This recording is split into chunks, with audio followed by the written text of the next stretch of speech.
अध्याय के ऊपर में चर्चा करेंगे। होप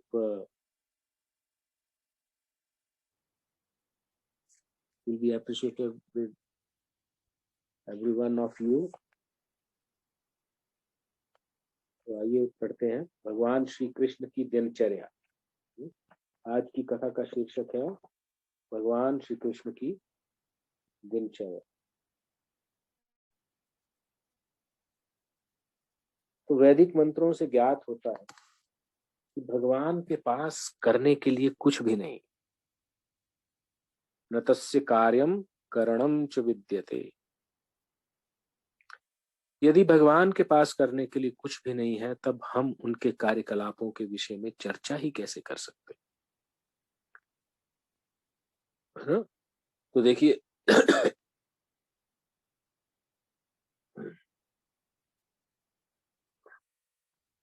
कॉन्ट्राडिक्टरी स्टेटमेंट्स हैं कि एक तरफ तो हमको वैदिक मंत्रों से ज्ञात होता है कि भगवान के पास करने के लिए कुछ नहीं, और फिर यदि उनके पास करने के लिए कुछ नहीं है, तब हम उनके कार्यकलापों के विषय में चर्चा ही कैसे कर सकते। पूर्व अध्याय से स्पष्ट होता है कि श्री कृष्ण के सदृश कोई व्यक्ति कार्य नहीं कर सकता। हमें इस तथ्य को स्पष्टतया समझना चाहिए। भगवान के कार्यकलापों का अनुसरण करना आवश्यक है, किंतु उनका अनुकरण नहीं किया जा सकता। तो ये बहुत इंपॉर्टेंट बात यहाँ पे बताई जा रही है कि अनुसरण और अनुकरण में क्या फर्क है। अनुकरण होता है हूबहू उस चीज की नकल करना। हम लोग देखते हैं कि एक शक्तिमान करके सीरियल लाया था, देखिए आप सबको मालूम होगा क्या था। तो उसमें क्या करते थे कि शक्तिमान को टीवी पे देखते थे बच्चे और उसका अनुकरण करते, जैसे वो बिल्डिंग से छलांग लगाता वैसे छलांग लगा दी और बच्चे बहुत सारे मृत्यु के मुख में चले गए।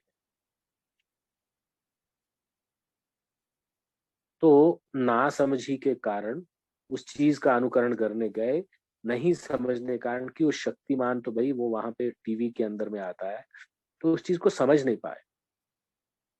इसी प्रकार से अब भगवान अपनी बाएं हाथ की काली उंगली से गोवर्धन पर्वत उठा देते हैं, तो अब वो कोई उसका प्रयत्न करेगा कि भगवान के 16,108 विवाह हुए, तो क्या उनका अनुकरण कोई कर पाएगा? 16,800 विवाह करने के लिए उतने दिन तो चाहिए, क्योंकि वो भगवान के सदृश 16,108 एक्सपेंशंस नहीं कर पाएगा कि साइमल्टेनियसली उनके साथ विवाह कर।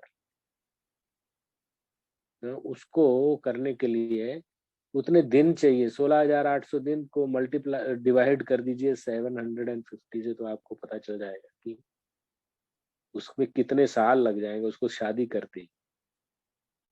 बाकी काम तो दूर रहे।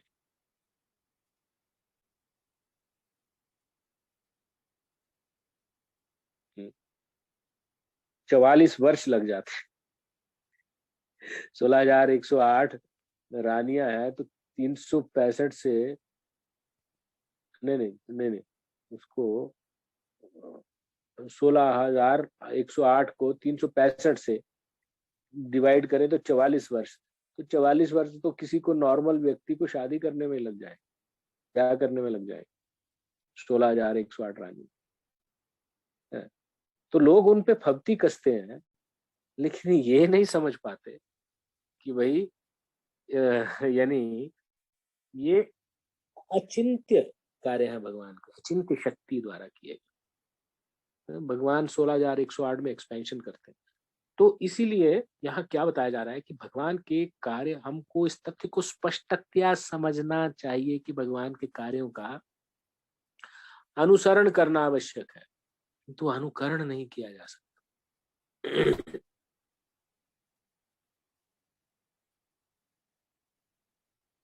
उदाहरणार्थ गृहस्थ के रूप में श्री कृष्ण के आदर्श जीवन का अनुकरण किया जा सकता है, किंतु यदि अनेक रूपों में विस्तारित होकर उनका अनुसरण किया जा सकता है, थोड़ा सा गलत लिखा है, जीवन का अनुसरण किया जा सकता है कि किस प्रकार व्यक्ति को गृहस्थ जीवन का पालन करना चाहिए, अतिथियों का स्वागत सत्कार करना चाहिए और परिवार के साथ भी किस तरह से रहना चाहिए।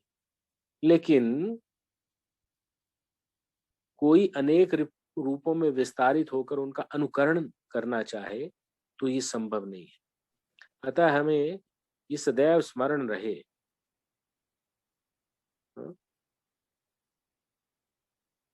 कि यद्यपि श्री कृष्ण मनुष्य का अभिनय यानी नरवत लीलाएं करते हैं, तथापि अपनी श्री भगवान की स्थिति बनाए रखते हैं। हम मनुष्य जैसे दिखते हैं भगवान, लेकिन उनकी लीलाएं सारी अपनी आध्यात्मिक लीलाएं या भगवान की स्थिति को बनाए रखते हैं कि लोगों को दे आर परप्लेक्स्ड कि ये कैसे कर रहे हैं। ब्रह्मा जी कंफ्यूज हो गए। एक साधारण मनुष्य के समान श्री कृष्ण के उनके पत्नियों के साथ व्यवहार का हम अनुसरण कर सकते, किंतु एक समय में 16,100 से अधिक पत्नियों के साथ उनके व्यवहार का हम अनुकरण नहीं कर सकते।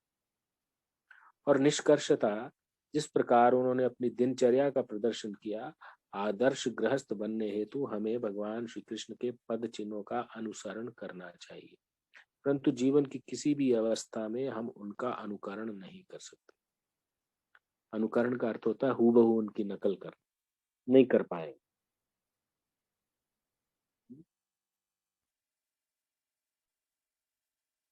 भगवान तो लोग खाली उनकी रासलीला का अनुकरण करते, तो ये मूर्खता से अधिक और कुछ भी नहीं, महान मूर्खता है।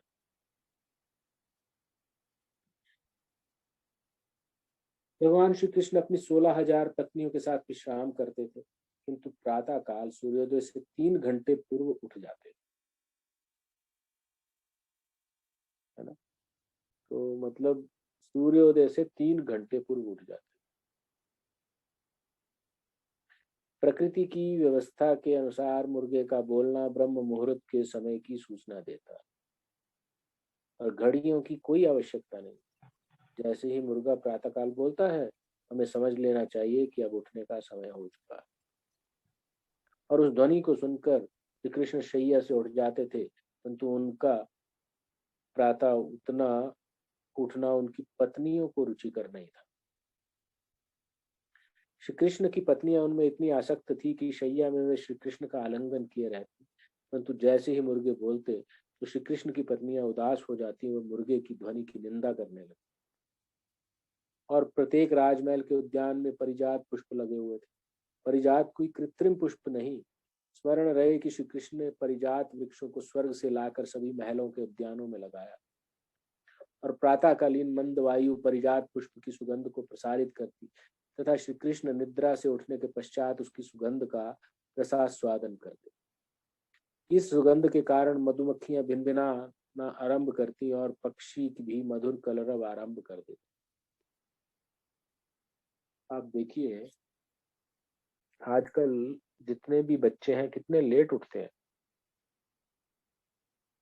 तो उन ऐसे बच्चों को आप ये सोच सकते हैं कि उनको सुबह होती क्या है, उनको पता ही नहीं। आप सब लोग एग्री करेंगे इस चीज को कि जो 8 बजे से पहले कभी उठे ही नहीं, तो उनको मालूम ही नहीं कि 4 बजे उठ करके किस तरह से फ्रेश होता है व्यक्ति और एकदम शुद्ध सत्व गुण में रहता है। मैं अपनी भी बात करता हूँ, कभी कभी हम भी लेट उठते हैं, परंतु हम कई बार 3 बजे उठ जाते हैं। जैसे आज हम लोग 3 बजे उठ गए थे क्योंकि मेरे को यहाँ शिमला आना था। 3 बजे उठ करके सारा काम करके यहाँ पहुंच गए, लेकिन उस सुबह का जो समय रहता है एकदम रिफ्रेशिंग रहता है। अगर आप टाइम से रात को सो जाते हैं और सुबह तो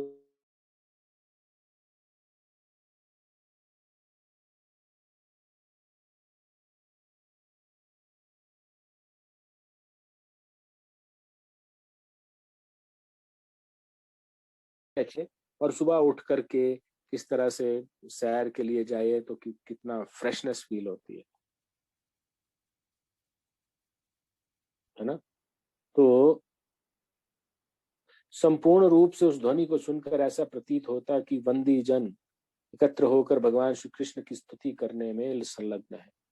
यद्यपि श्री कृष्ण की प्रथम पत्नी श्रीमती रुक्मिणी देवी को ज्ञात था कि ब्रह्म मुहूर्त संपूर्ण दिवस का सर्वाधिक शुभ समय, तथापि ब्रह्म मुहूर्त के आगमन पर वे खिन्न हो उठती, क्योंकि वे श्री कृष्ण के संग का त्याग नहीं करना चाहती थी।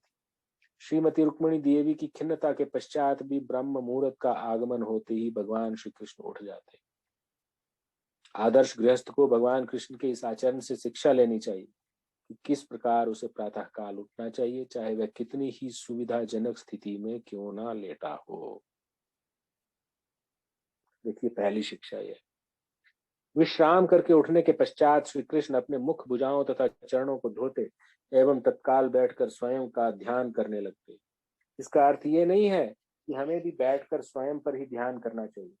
हमें श्री कृष्ण, श्री राधा कृष्ण का ध्यान करना चाहिए, वही वास्तविक ध्यान है।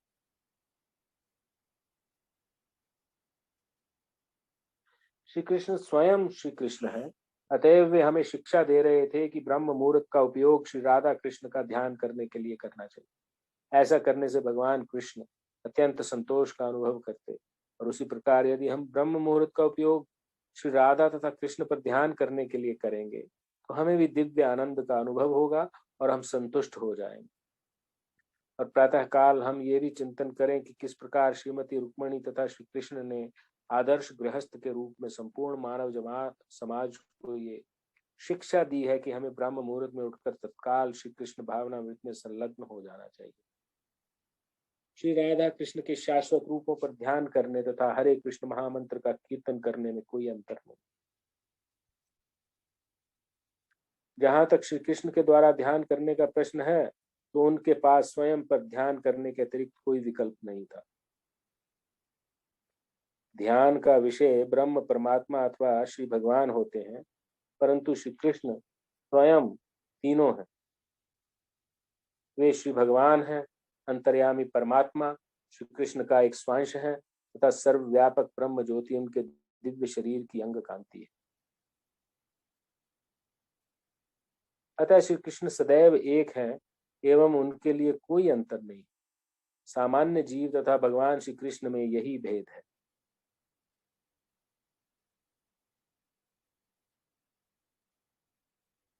जीव के लिए विभिन्नताएं हैं। सामान्य जीव अपने शरीर से भिन्न है तथा वह अन्य जीवों की अन्य योनियों से भिन्न है। मानव अन्य मानवों तथा पशुओं से भिन्न है और उसके स्वयं के शरीर में भी विभिन्न अंग प्रत्यंग है। हमारे हाथ तथा पैर हैं, परंतु हमारे हाथ पैरों से भिन्न है।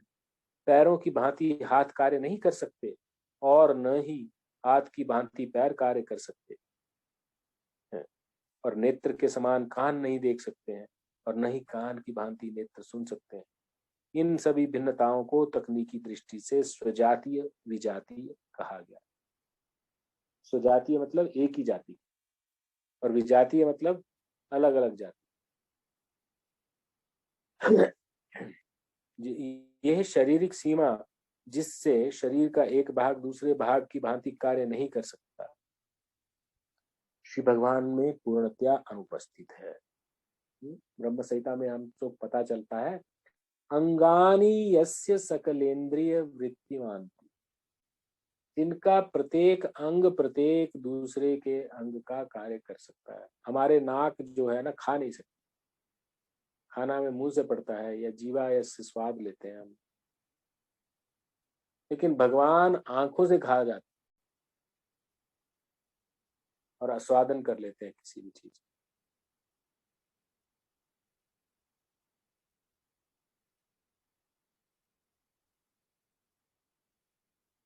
ये शारीरिक सीमा जिससे शरीर का एक भाग दूसरे भाग की भांति कार्य नहीं कर सकता, श्री भगवान में पूर्णतया अनुपस्थित है।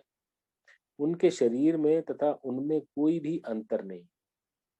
जैसे हमारे शरीर और आत्मा में अंतर है, भगवान का आत्मावत ही शरीर है।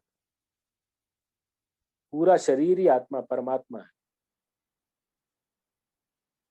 ये पूर्ण रूपेण आध्यात्मिक है, अतः उनके शरीर में तथा उनकी आत्मा में कोई भौतिक भेद नहीं।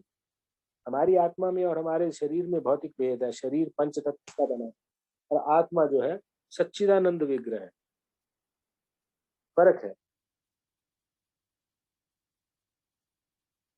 उसी प्रकार अपने लाखों अवतारों और अंशों से वे भिन्न नहीं है। श्री बलदेव श्री कृष्ण के प्रथम अंश हैं और श्री बलदेव के द्वारा श्री शंकरषण, श्री वासुदेव, श्री प्रद्युम्न, श्री अनिरुद्ध के रूपों का विस्तार होता है। प्रथम चतुष्व्यूह कहते हैं इसको। और श्री कृष्ण से पुनः श्री नारायण का विस्तार होता है एवं श्री नारायण से श्री शंकरषण, वासुदेव, श्री प्रद्युम्न और श्री अनिरुद्ध के द्वितीय चतुर्व्यूह का विस्तार होता है। और इस प्रकार श्री कृष्ण के अगणित विस्तार है।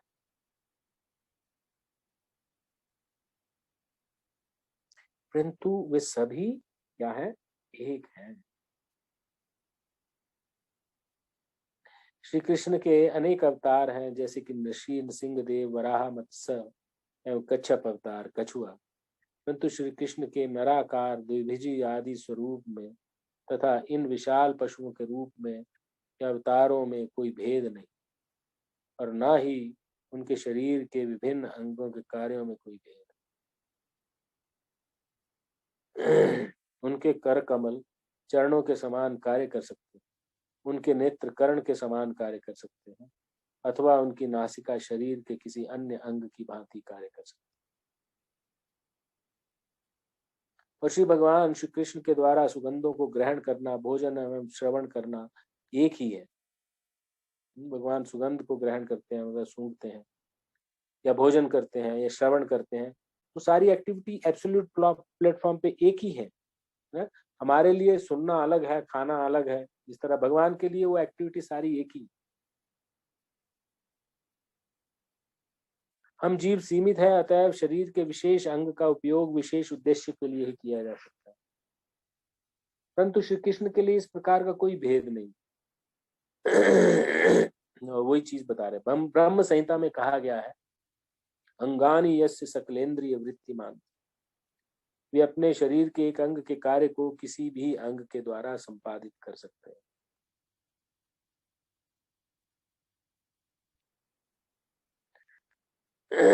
अतएव श्री कृष्ण एवं उनके व्यक्तित्व के विश्लेषणात्मक अध्ययन से ये निष्कर्ष निकलता है कि वे समग्र रूप से परिपूर्ण है। अतएव जब वे ध्यान करते हैं तो वे स्वयं का ही ध्यान करते हैं। साधारण मनुष्य के द्वारा सोहम ब्रह्म के रूप में किया जाने वाला आत्म ध्यान केवल अनुकरण है। मायावादी बोलते हैं ना, सोहम, मैं वही हूं, वही हूं मतलब मैं ही ईश्वर हूं, ये मायावाद। भगवान श्री कृष्ण स्वयं का ध्यान कर सकते हैं क्योंकि वे परिपूर्ण हैं, किंतु हम उनका अनुकरण करते हुए स्वयं का ध्यान नहीं कर सकते।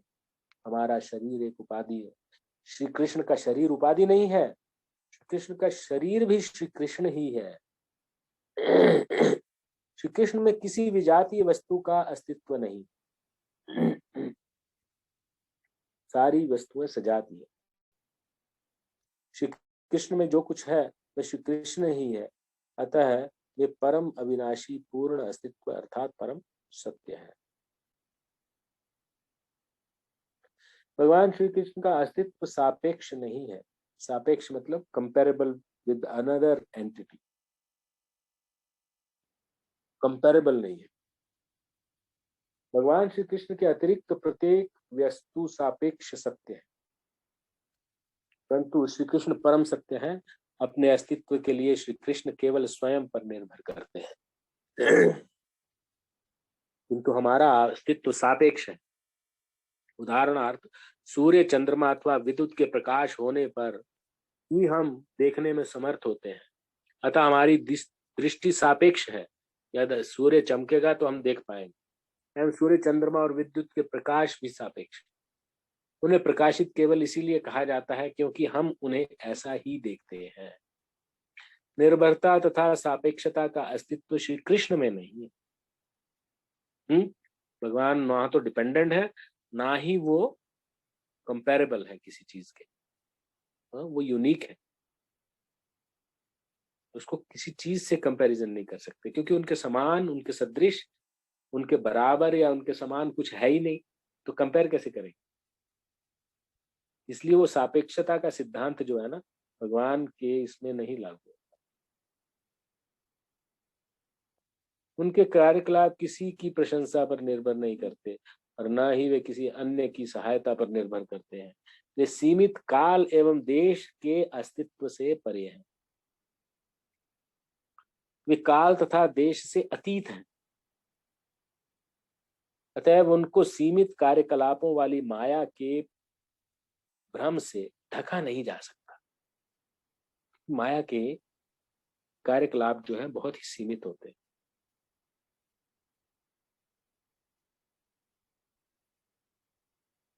उनके कार्यकलाप किसी की प्रशंसा पर निर्भर नहीं करते और ना ही वे किसी अन्य की सहायता पर निर्भर करते हैं। ये सीमित काल एवं देश के अस्तित्व से परे हैं और वे काल तथा देश से भी अतीत हैं। अतएव अच्छा, वो तो मैं पढ़ चुका था। वैदिक साहित्य से हमें ज्ञात होता है कि श्री भगवान में विविध शक्तियां विद्यमान है। परास्य शक्ति विविधेर श्रूयते। परास्य मतलब परमात्मा की शक्तियां विविध है। हमारी सभी शक्तियों का उद्गम उन्हीं से हुआ है। अतएव उनमें तथा उनकी शक्तियों में कोई अंतर नहीं। यद्यपि कुछ दार्शनिक कहते हैं कि जब श्री कृष्ण प्रकट होते हैं तो वो भौतिक शरीर ग्रहण करते हैं, परंतु यदि हम ये स्वीकार भी कर लें कि इस भौतिक जगत में प्रकट होने पर वे भौतिक शरीर को ग्रहण करते हैं, तो भी ये निष्कर्ष निकाला जाना चाहिए कि भौतिक शक्ति उनसे भिन्न नहीं। इसलिए भगवान का शरीर भौतिक दृष्टिकोण से कार्य नहीं करता। अतः भगवत गीता में कहा गया है कि श्री भगवान अपनी अंतरंगा शक्ति आत्म माया के द्वारा प्रकट होते हैं।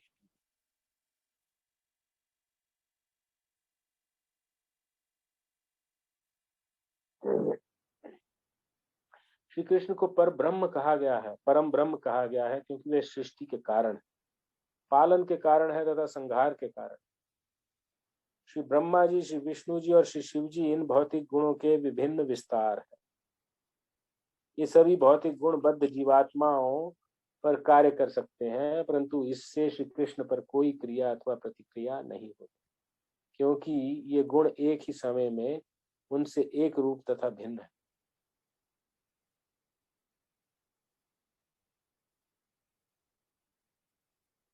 भगवान श्री कृष्ण स्वयं सच्चिदानंद विग्रह हैं, आनंद और ज्ञान के शाश्वत रूप हैं तथा उनकी कल्पनातीत विशालता के कारण उन्हें पर ब्रह्म कहा जाता है।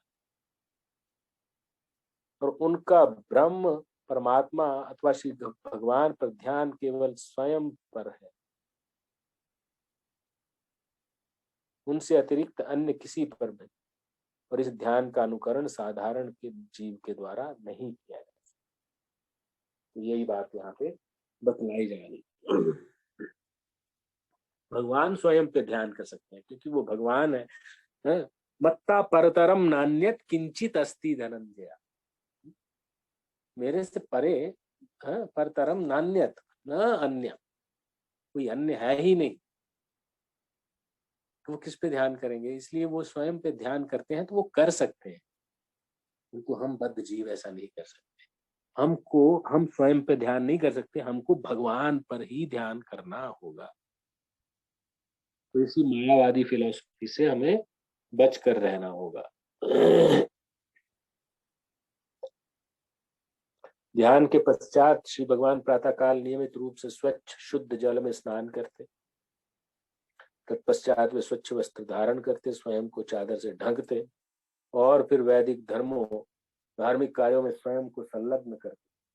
और उनके अनेक धार्मिक कार्यों में प्रथम कार्य होता था यज्ञ अग्नि में नैवेद्य अर्पित करना तथा चुपचाप गायत्री मंत्र का जाप करना।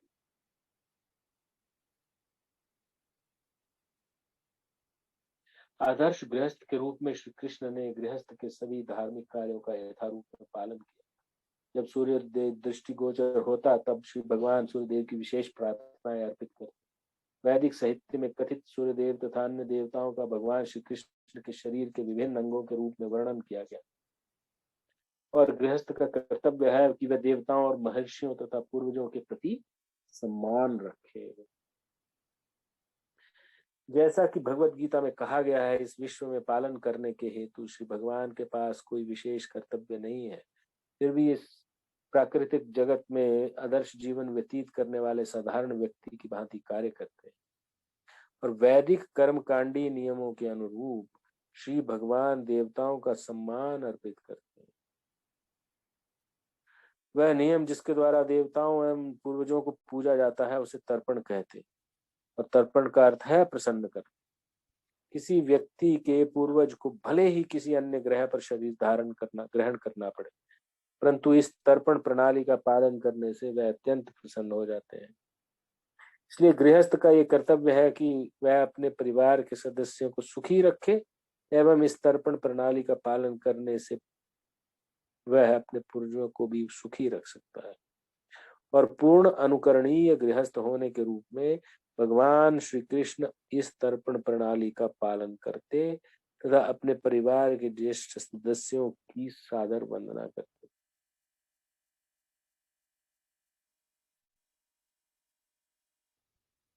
तो प्रभु जी आज इतना ही करते हैं, इसके बाद मैं अपनी वाणी को विराम देता हूँ। अभी आज किसी का कोई कमेंट हो, कोई क्वेश्चन हो तो पूछ सकते हैं, कि 5-6 मिनट बाद फिर ये डिस्कनेक्ट होगा। जी हरे कृष्णा प्रभु जी, 1 मिनट बाकी है। तो आई कोई रिक्वेस्ट बात नहीं गणेश प्रभु जी, हरे कृष्णा। हाँ, हरे कृष्ण प्रभु जी, धन्यवाद, प्रणाम धन्यवाद प्रणाम प्रभु जी। श्री कृष्ण भगवान कितना डिसिप्लिन था। सूर्योदय का पहले 3 घंटा पहले उठ जाते थे, फिर नहाते थे। कितना मैंने आज कितना अच्छा लग रहा है। वो जमाना में वो कितना मॉर्निंग में उठता 3 बजे पहले। जो आपने अभी बोला है, जो आजकल का बच्चा लोग तो मॉर्निंग क्या होता जानता नहीं, उठता ही नहीं, मॉर्निंग कैसा होता है। तो भगवान का देखिए कितना लीला है। वो इतना मॉर्निंग में उठते थे, फिर नहाते थे, फिर वेशभूषा करते थे, फिर पूजा करते थे, पूजा पाठ करके फिर उनका काम करते थे। अरे इसके पहले भी तो आप बोले थे 2 दिन में करने को। तो ऊपर नीचे हो जाता है कभी कदा।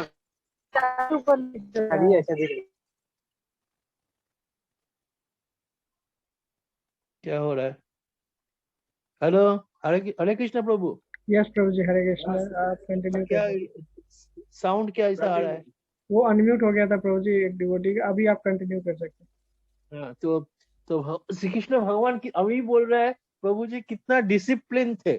तो वही बोलो जी, हमारा जीवन में भी ऐसा होना चाहिए। हम लोग श्री कृष्ण भगवान को फॉलो करना चाहिए। जो इतना उस जमाने में इतना इतना उनका रानी था 16,108। हाँ, तो सब वो रानी वो लोग उन लोग को छोड़ के वो सूर्योदय 3 घंटा पहले उठ जाते थे। अच्छा, व्हाट इज मीन कुक्कुट माने क्या है?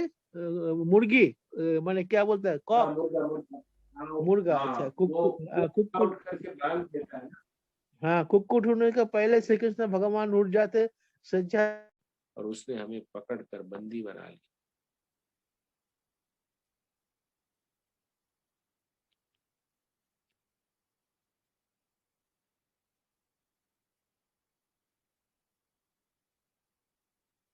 अब मैंने अपनी दुखद स्थिति का वर्णन कर दिया है और अब श्रीमान निर्णय लेकर अपनी इच्छा अनुसार कार्य कर सकते हैं। सभी बंदी राजाओं का प्रतिनिधि होने की वजह से मैंने अपने शब्दों को श्रीमान के प्रति समर्पित कर दिया और अपनी प्रार्थनाओं को आपके समक्ष प्रस्तुत कर दिया है। सभी राजा आपके दर्शन करने के लिए हेतु बहुत आतुर हैं, जिससे व्यक्तिगत रूप से वे स्वयं को आपके चरण कमलों में समर्पित कर सके। प्रिय भगवान, उन पर कृपा कीजिए एवं उनके भले के लिए कार्य कीजिए। और जिस समय बंदी राजाओं का प्रतिनिधि श्री भगवान के सम्मुख निवेदन कर रहा था, उस समय देवर्षि नारद भी वहां पहुंच गए। चूंकि वे एक महान ऋषि थे, अतएव उनके केश स्वर्ण के समान चमक रहे थे और जब उन्होंने सभा भवन में प्रवेश किया तब ऐसा प्रतीत हुआ कि सूर्यदेव व्यक्तिगत रूप से सभा के बीच उपस्थित। भगवान श्री कृष्ण ब्रह्मा जी और शिव जी के लिए भी पूजनीय गुरु हैं। फिर भी जैसे ही श्री कृष्ण ने देखा कि देवर्षि नारद मुनि पधारे हैं, वे देवर्षि का स्वागत करने के लिए झुककर सादर वंदना करने के लिए अपने अपने मंत्रियों और सचिवों के साथ तुरंत उठ खड़े हुए और श्री नारद मुनि एक सुखद स्थान पर विराजमान हुए, तब भगवान श्री कृष्ण ने संत पुरुष की आप भगत के नियम अनुसार उन सभी प्रकार से उनकी उपासना की। नारद जी को संतुष्ट करने का प्रयत्न करते हुए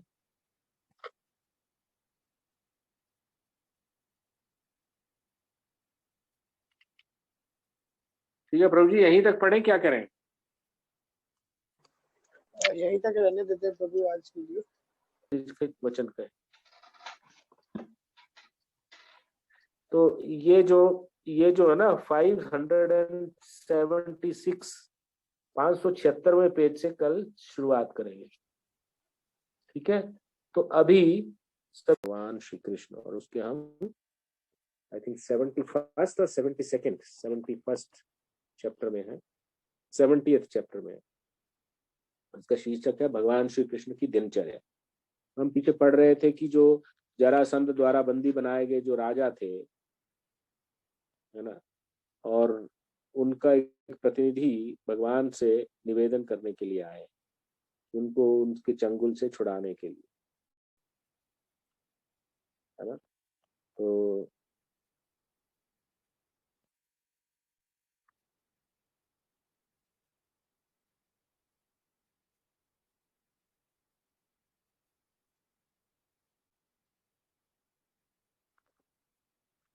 वही था कि जिन जिन राजाओं ने जरासंध को रिस्पेक्ट नहीं दिया था, उनके सामने शीश नहीं झुकाया था, उन सबको बंदी बना लिया गया था। तो इस प्रकार यहाँ पर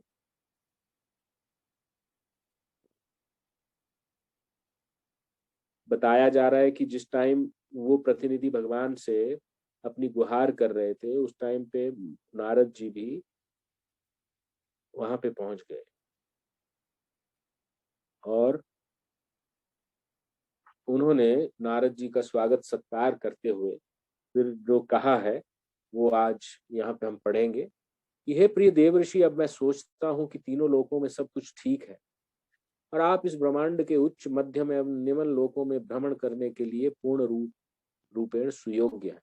और सौभाग्य से जब हमारा आपसे मिलन होता है, तब आपके द्वारा हम तीनों लोकों के विषय में जानकारी प्राप्त कर सकते हैं। और परमेश्वर के इस विराट जगत में ऐसा कुछ नहीं है जो आपके ज्ञान से परे। आप सब कुछ जानते हैं, अतएव मैं आपसे पूछना चाहता हूँ, क्या पांडवों में सभी कुछ यथावत चल रहा है? एवं महाराज युधिष्ठिर की वर्तमान में क्या योजना? क्या आप कृपा करके मुझे बताएंगे कि वर्तमान में वे क्या करना चाहते हैं? तो देवर्षि नारद मुनि ने इस प्रकार कहा, मेरे प्रभु, आपने परम ईश्वर द्वारा निर्मित इस विराट जगत के विषय में कहा है, परंतु मुझे ज्ञात है कि आप ही सर्वव्यापक सृष्टा हैं। आपकी शक्तियां इतनी विस्तृत और अचिंत्य हैं कि इस विशेष ब्रह्मांड के स्वामी श्री ब्रह्मा जैसे महान पुरुष भी आपकी अचिंत्य शक्ति को नहीं माप सकते। प्रिय भगवान, आप अपनी अचिंत्य शक्ति के द्वारा आप परम आत्मा के रूप में प्रत्येक जीव के हृदय में विद्यमान। तो अचिंत्य शक्ति का अर्थ है ऐसी शक्ति जिसको हम अपनी कल्पना के द्वारा या अपनी बुद्धि के द्वारा समझ नहीं पाते। अचिंत्य, इनकॉन्सीवेबल, हम इमेजिन भी नहीं कर पाएंगे वैसी शक्ति, है ना। हम सोचते रह जाएंगे और वहां पे होके कुछ और भी हो जाए, इसीलिए उसको अचिंत्य कहा गया। और नारद जी अपने मुख से बता रहे हैं कि आपकी अचिंत्य शक्ति को नहीं मापा जा सकता। प्रिय भगवान, अपनी अचिंत्य शक्ति के द्वारा आप परम आत्मा के रूप में प्रत्येक जीव के हृदय में विद्यमान है, ठीक उसी प्रकार जैसे प्रत्येक जीव में अग्नि विद्यमान है, परंतु प्रत्यक्ष रूप से उसे कोई देख नहीं सकता।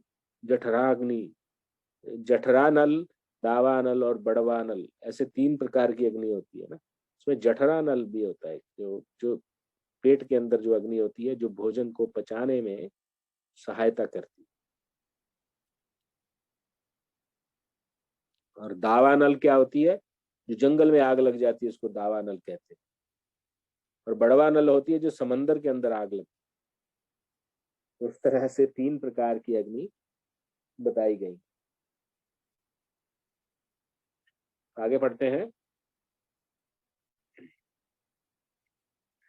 अपनी अचिंत्य शक्ति के द्वारा आप परमात्मा के रूप में प्रत्येक जीव के हृदय में विद्यमान है, ठीक उसी प्रकार जैसे प्रत्येक जीव में अग्नि विद्यमान, परंतु प्रत्यक्ष रूप से उसे कोई देख नहीं सकता।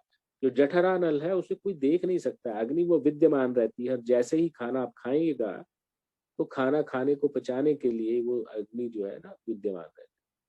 और जीवन की बद्धावस्था में प्रत्येक जीवात्मा भौतिक प्रकृति के तीनों गुणों के अधिकार क्षेत्र में है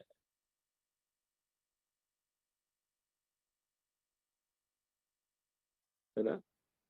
तो जीवन की बद्ध अवस्था, हम लोग सारे जो है ना जीवन की बद्ध अवस्था में है। बद्ध अवस्था मतलब बाउंड सिचुएशन।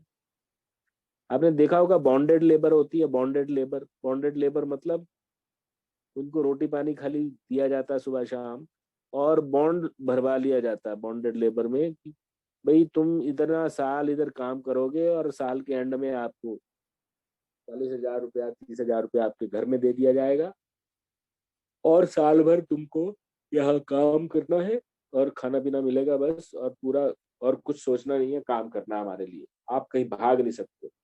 कॉन्ट्रैक्ट लेबर या बॉन्डेड लेबर उसको कहा जाता है, बंधुआ मजदूर। बहुत जगह तो ठीक से खाना भी नहीं दिया जाता।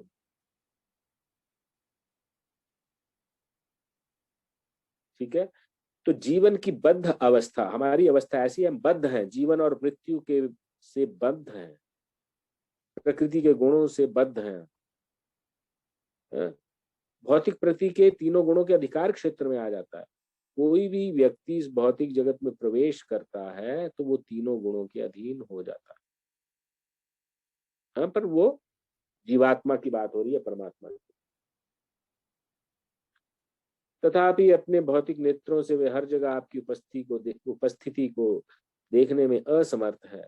फिर भी आपकी कृपा से मैंने अनेक बार आपकी अचिंत्य शक्ति की क्रियाओं को देखा है, और इसलिए जब आप मुझे पांडवों के समाचार पूछते हैं जो आपको जरा भी अज्ञात नहीं, तो मुझे आपकी जिज्ञासा पर तनिक भी आश्चर्य नहीं हुआ।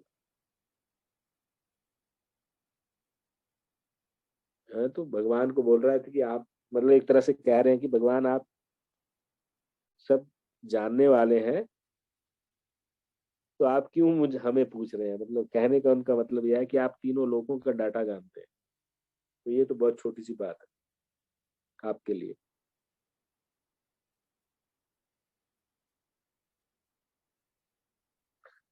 प्रिय प्रभु, आप अचिंत्य शक्तियों के द्वारा विराट जगत की सृष्टि करते हैं, उसकी रक्षा करते हैं और फिर उसका विनाश कर देते हैं, और ऐसा आपकी अचिंत्य शक्ति के बल से ही होता है। कि यद्यपि ये भौतिक जगत वैकुंठ जगत की छाया का निरूपण है, तथापि वह वास्तविक प्रतीत होता है ना। ये भौतिक जगत जो है विकुंठ लोक की छाया जैसा है, और छाया कभी ओरिजिनल के बराबर नहीं होती। मान लो मैं हूं यहाँ पे खड़ा हुआ और मेरी पिक्चर है, so my picture doesn't have the same quality as I have. Picture को तो दीवार पे टंगा रहेगा,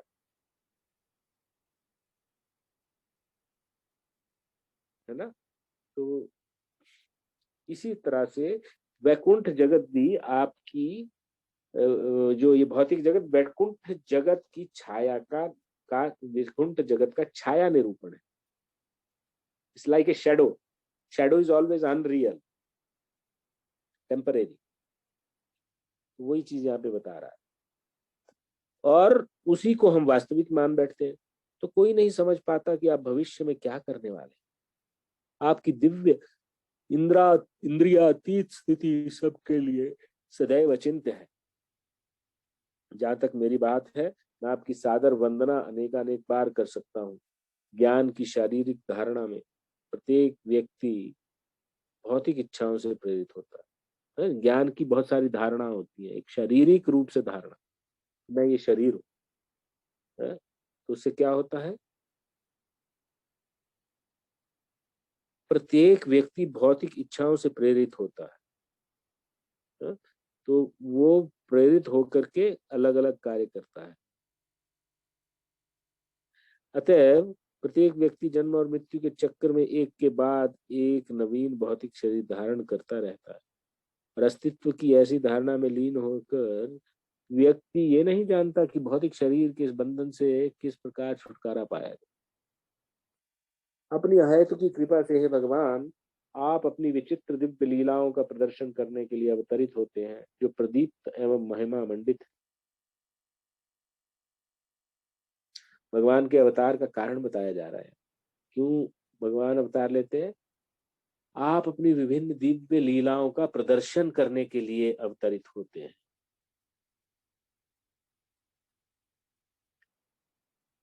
प्रभु, आप परम ब्रह्म पर ब्रह्म है, और साधारण जीव के रूप में आपके कार्य एक और कुशल साधन है। ठीक उसी प्रकार जैसे मंच पर नाटक खेला जाता है, जिसमें नट ऐसे अभिनय करता है जो उसके वास्तविक स्वरूप से भिन्न होते हैं। नट जो अभिनय करता है उसका उसके कैरेक्टर के अंदर घुसकर उस कैरेक्टर को पकड़ लेता है, लेकिन अपना उसका नेचर अलग है।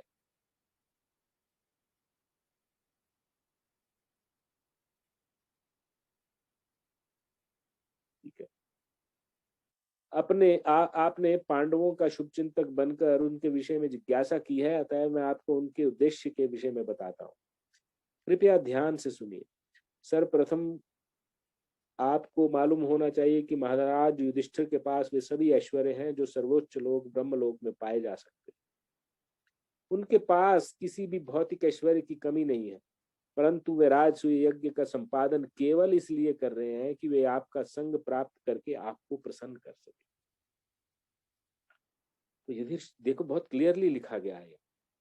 तो पाद जी बता रहे हैं कि आशय ये नहीं है कि मतलब उसको ऐसा करना है, सिर्फ उसका यही है, मतलब बातचीत करके सुलझा करके, है ना।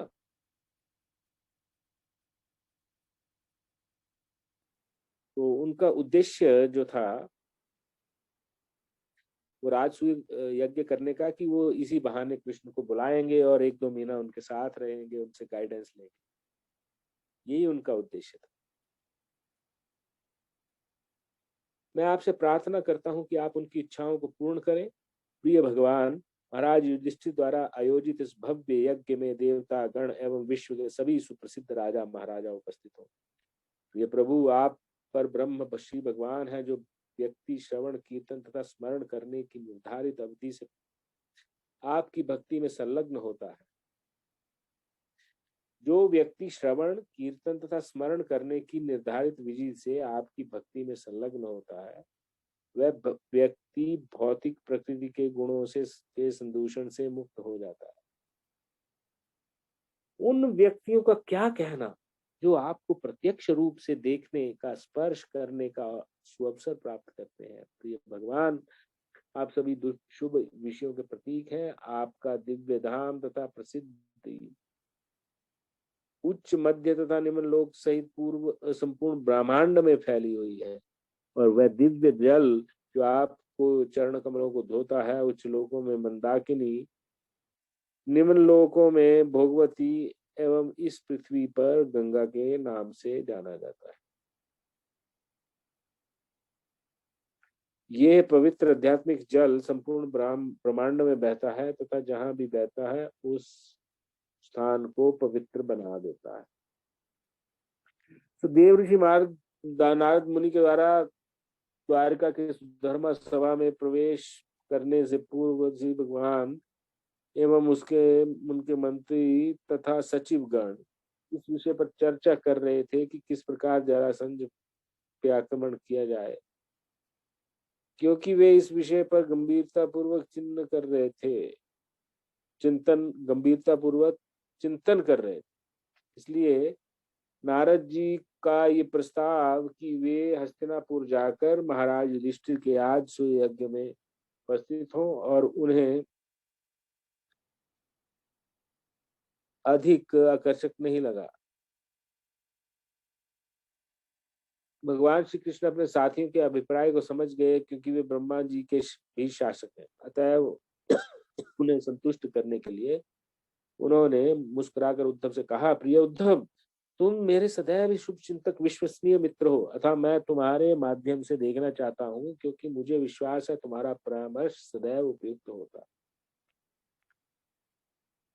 मुझे विश्वास है कि तुम स्थिति के यथार्थ को समझते हो, अतः मैं तुम्हारा अभिमत पूछ रहा हूँ।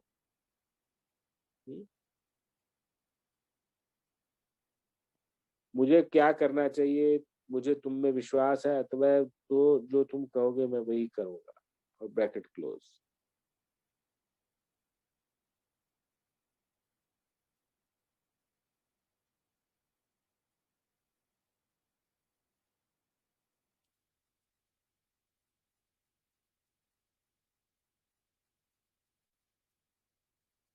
उद्धव को ये बात ज्ञात थी कि यद्यपि श्री कृष्ण साधारण मनुष्य की भांति कार्य कर रहे हैं, तथापि उन्हें सब कुछ भूल वर्तमान एवं भविष्य ज्ञात है। तत्पश्चात भी क्योंकि भगवान उनसे परामर्श करने का प्रयास कर रहे थे, इसलिए श्री भगवान को सेवा अर्पित करने के लिए उद्धव ने बोलना आरंभ किया। अब अगले चैप्टर में उद्धव जी बोलेंगे। और इंद्रप्रस्थ में श्री कृष्ण नामक टाइटल है 70। आज हमने कंप्लीटली 2/3 फिनिश कर लिया है।